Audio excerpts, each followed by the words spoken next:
So price returns to supply, starts rejecting that supply, and then breaks structure to the downside. That's our confirmation to enter short. Our stop loss goes above the zone and we target the next demand area below. Hi, I'm Ali from FX Scouts. So today I'm going to be talking about supply and demand. These are huge concepts in trading and understanding them can absolutely transform your trading. And in this video, I'm going to break down what supply and demand is, how you can draw different supply and demand levels, and then I'm going to give you a few trading examples too.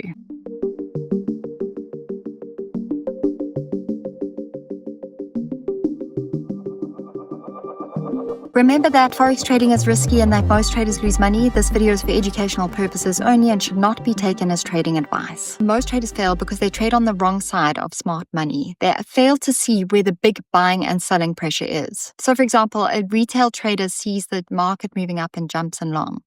But what they don't realize is that they're buying into a supply zone. This is an area where big money is actually selling.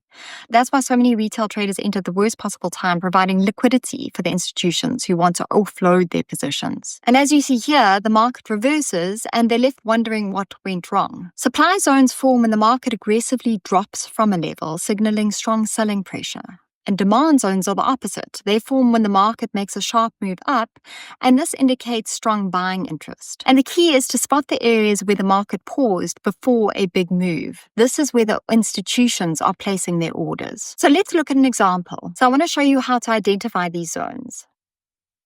So here you're going to look for a consolidation area followed by a sharp move away. The more aggressive the move, the stronger the zone. Then you'll extend that area forward in time, waiting for the price to return. Now, something to be aware of is that not all zones are created equal. If you have only a weak move away from an area, then this is not considered a strong supply or demand zone. You need clear, aggressive price action. So let's compare.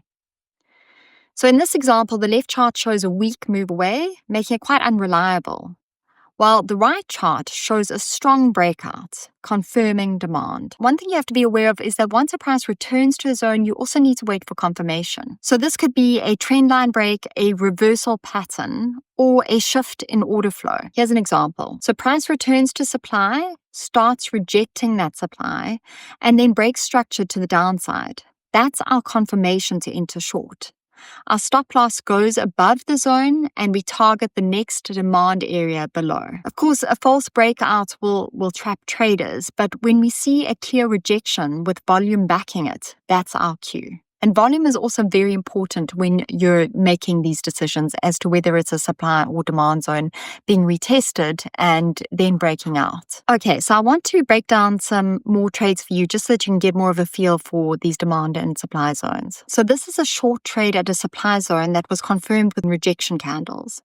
Our entry, stop loss, and target were all planned in advance. So watch how it plays out. This is basically a textbook trade. Now, sometimes demand zones will fail if buyers are weak. In this case, if you look here, the level didn't hold, showing us that sellers were still in control. And this is why confirmation is absolutely crucial. Now, I just want to show you how to draw these zones just so that you're clear. So if you see, this is a zone where the buyers stepped in aggressively. And the way I draw these zones may be different to other traders. But what I do is I take the top of the body to the bottom of the wick for a demand zone.